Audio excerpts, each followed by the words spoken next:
Il-Ministeru għall-Ġustizzja, Kultura u Gvern Lokali nida paġna fuq Facebook bl-isem Raise the Bars. Dan bilan li titkompla diskussjoni dwar ir-riforma fil-liġi tad-droga, riforma li qed tisħaq fuq ir-riabilitazzjoni u l-kura u mhux fuq il-kastik.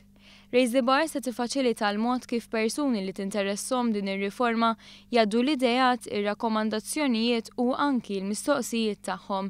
Fi xhur li għaddew kienu bosta dawk li laqgħu b'mod pożittiv il-white paper li għandha twassal għal riforma fil-ġustizzja.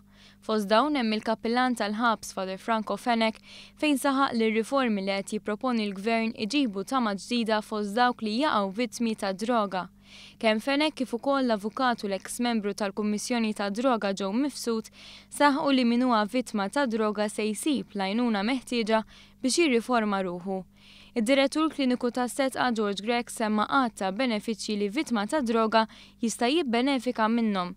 Fost dawn hemm li l-persuna li tkun instabet li kellha fil-pussess tagħha droga sempliċi ma titħamġilix il-kondotta. Fil-jiem li ġejjin il-Ministeru se jkun qed itella seminar flimkien mal-stakeholders ewlenin sabiex jiddiskutu aktar din ir-riforma fil-liġi.